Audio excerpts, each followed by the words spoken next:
Stand by. Everybody down, please. Stand by.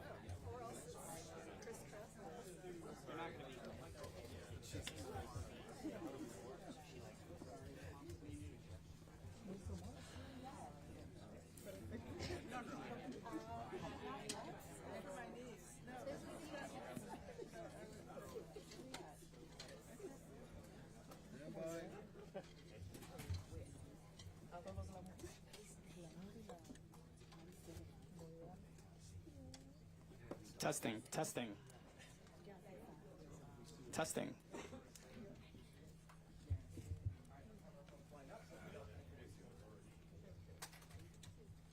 Testing.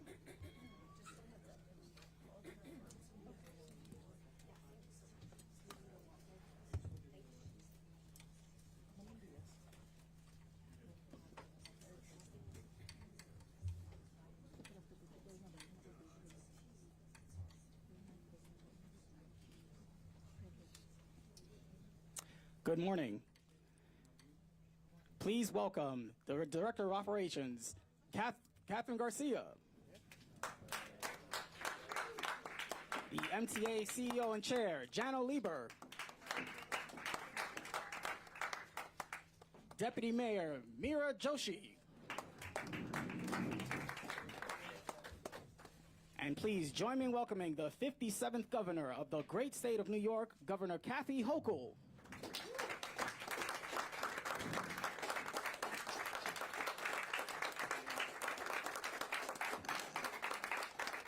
Welcome, welcome. First, let me acknowledge the members of my extraordinary cabinet and senior team, Karen Keogh, the Secretary to the Governor, Catherine Garcia, our Director of State Operations, Stacy Lynch, the Chief of Staff, Blake Washington, our Budget Director, Brian Mahana, our Counsel, and Anthony Hogerby, our Communications Director. I want to applaud all of them for their incredible work. And my incredible Commissioner of DOT, Marie-Therese Dominguez, thank you for all you do for us. Jackie Bray, our Commissioner of Homeland Security and Emergency Services. And of course, I want to thank Jano Lieber for his leadership at the MTA at a time when it is direly needed. So thank you to Jano Lieber as well. A special thanks to my partner in state government partners, Majority Leader Andre Stewart Cousins and Speaker Kyle Hasty and the members of the Senate and the Assembly. I'm grateful for all of them here today. And of course, representation from the City of New York, Meera Joshi. I want to thank our Deputy Mayor for joining us here today as well, and New York City Transportation Commissioner Idanis Rodriguez as well. So welcome to all of them. And to all of our staunch advocates, our partners on the ground who are supportive during this process. From day one, I have made affordability for New York families a top priority. I always have, and I always will, fight to put more money in the pockets of everyday New Yorkers. That's why back in June, I stood up on behalf of hardworking families and simply said no. No to a new $15 congestion toll that at that particular time was just too much. Too many people were worrying about high costs, groceries, rent, childcare. These are real challenges for our families. And launching a toll that high really would have hurt a working mom or working dad trying to make ends meet, especially someone driving in from a transportation desert or far from outside the center of the city. As governor, it is my job to make decisions that take into account the needs of all working New Yorkers. So I made the decision to put the congestion pricing program on pause while we devise a different path forward.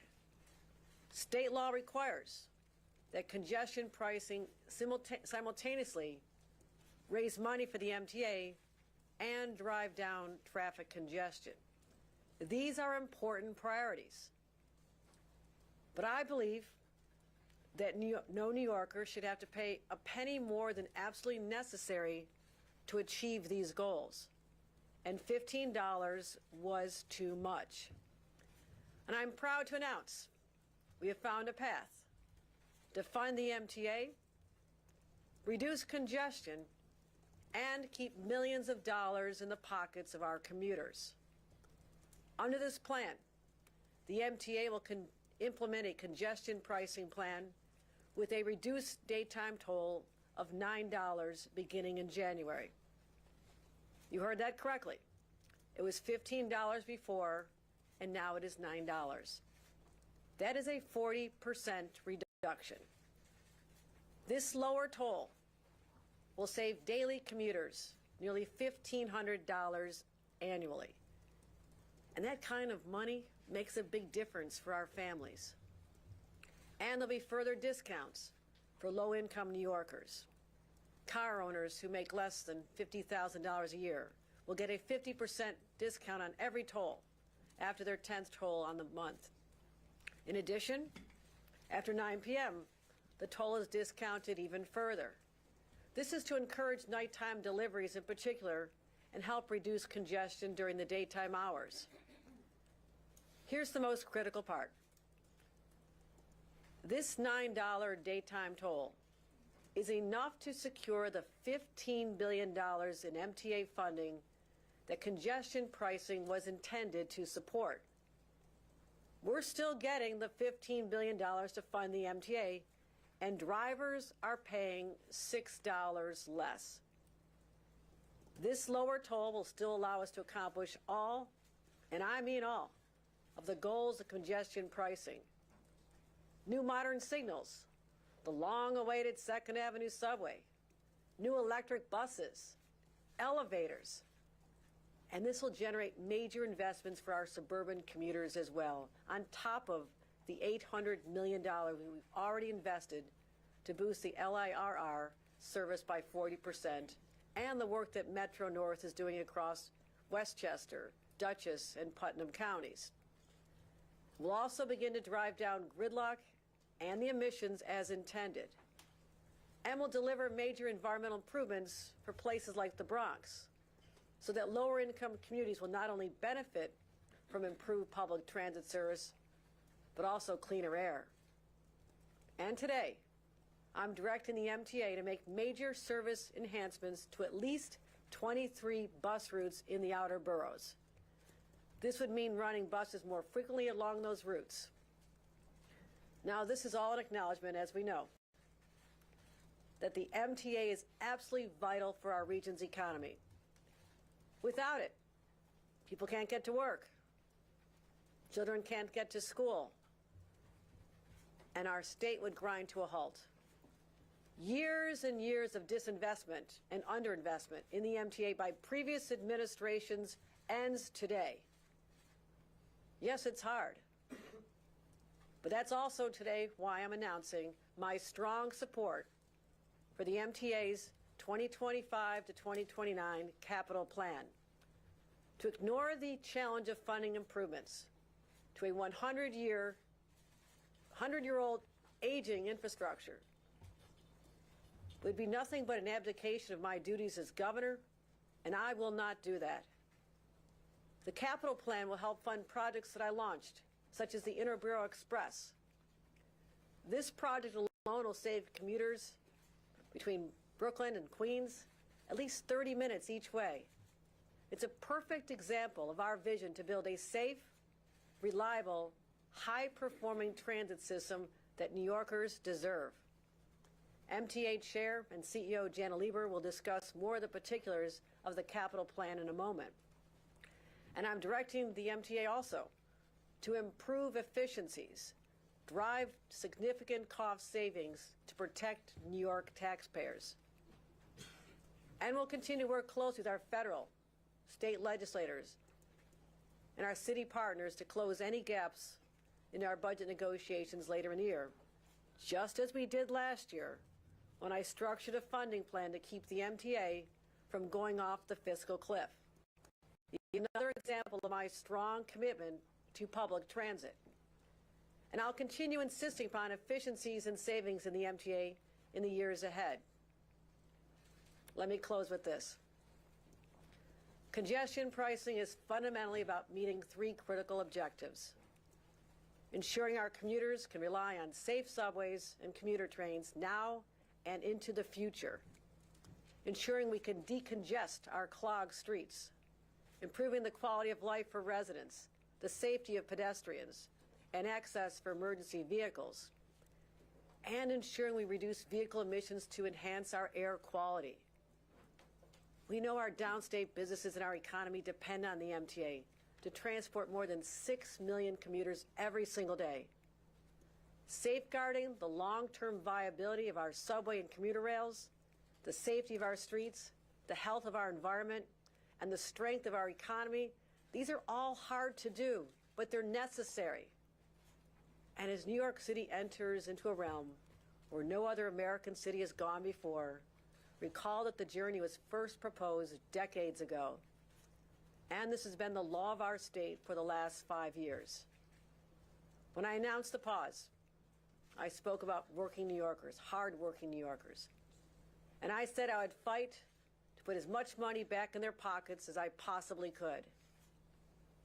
Some skeptics predict we'd never find a path that would lower tolls while still addressing congestion and the important funding of public transit that millions of New Yorkers rely on. But that's exactly what we did. It was a challenge. But as a result, New Yorkers will benefit from millions of dollars in reduced costs. That's my commitment to New Yorkers. And I might not always take the easy path, but I'll always take the right path for the people of this great state, now and into the future. Thank you.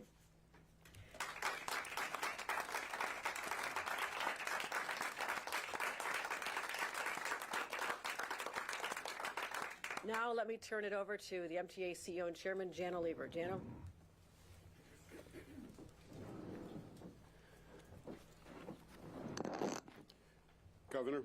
Governor Hochul, thank you for your work over the past few months to resolve the issue and your determination to reach a successful conclusion so that we can start dealing with the problem, which is epidemical, of the insane congestion that continues to clog Manhattan, and simultaneously to deal with the challenges of funding our beloved mass transit system.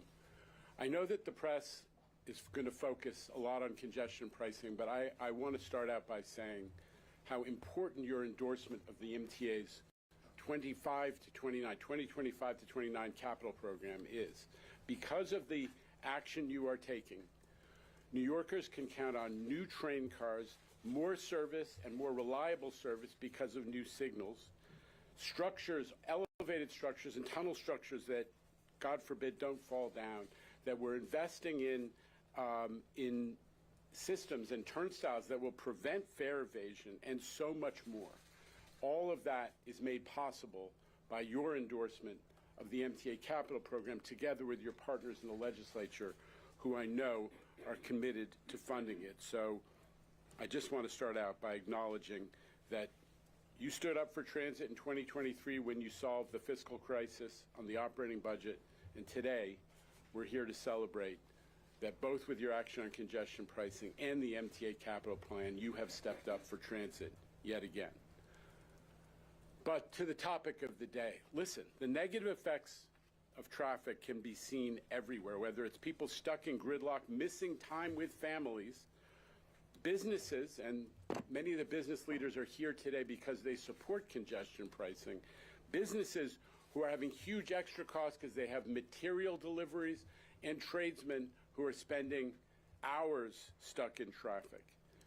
Buses that are slower than walking, or car crashes, God forbid, that kill and maim New Yorkers because there's so much congestion and road rage. That's not the New York that we all want to live in. New Yorkers want cleaner and safer streets and a transit system that works for them. They want train stations that are accessible for everyone. And again, thank you, Governor, for your support of the capital plan. Thank you. And, you know, the basics of human existence are at stake here. Are we going to allow New York City people to get ambulances that can get to hospitals? That's it. What's at stake here. Cop cars can get to crimes in progress. The basics. That is what solving the congestion pricing issue means to New York. We want to make New York a better place to live, And we hear a lot from politicians about local control and quality of life. Those are the issues that have been at stake in this debate.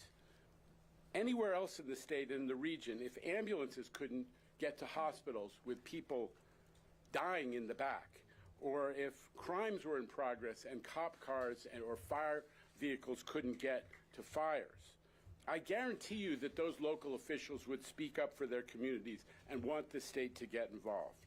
Why should New York be any different? Why shouldn't we be able to take action to protect our economy, our environment, our safety, and our quality of life? Now, from the minute the tolling system is turned on, we're going to be watching the conditions very closely to see if we can achieve the benefits of congestion pricing as we work our way, starting at the lower toll, but we want to see if we can achieve those benefits very quickly. And we also want to see the benefits, not just for the environment and congestion and air quality, but also for transit. The MTA is ready to do its part to use the money that we're going to receive from the capital program and congestion pricing efficiently to build out the improvements that this program will support.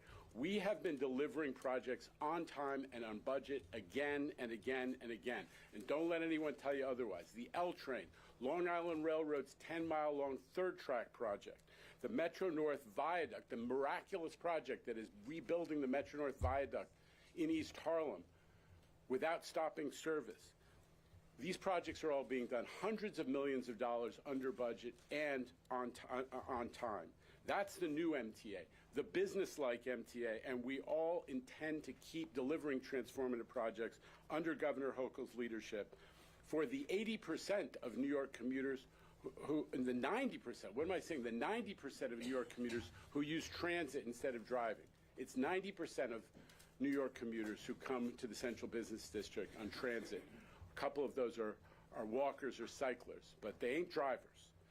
So thank you again, Governor, and thanks also to Mayor Adams and Deputy Mayor Mira Joshi, who's also an MTA board member, wears many hats.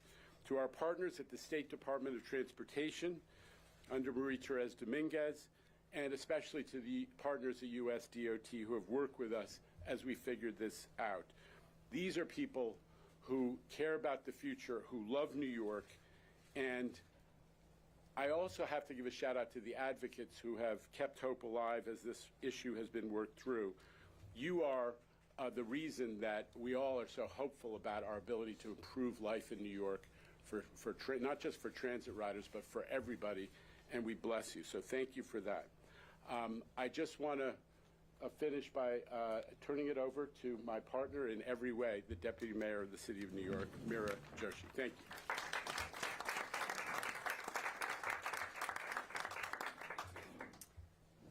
Thank you, Chair Lieber. Like Midtown traffic, this effort has been stuck in gridlock for decades. And unsticking this jam hasn't always been easy, but few things truly worthwhile ever are. And today marks real progress forward. I want to extend my sincere thanks to the Governor, Kathy Hochul, for her tireless work on getting it right. To the FHWA, the MTA, TBTA, New York City DOT, New York State DOT, that's a lot of alphabet soup. So more importantly, to the thousands of civil servants who spent time, hours, painstaking analysis, slow and steady running of the ball that helped us arrive at this moment. We're stronger together. We arrive at the best outcomes when we're unified. We catch our blind spots, and we find new ways to solve tough, intractable problems.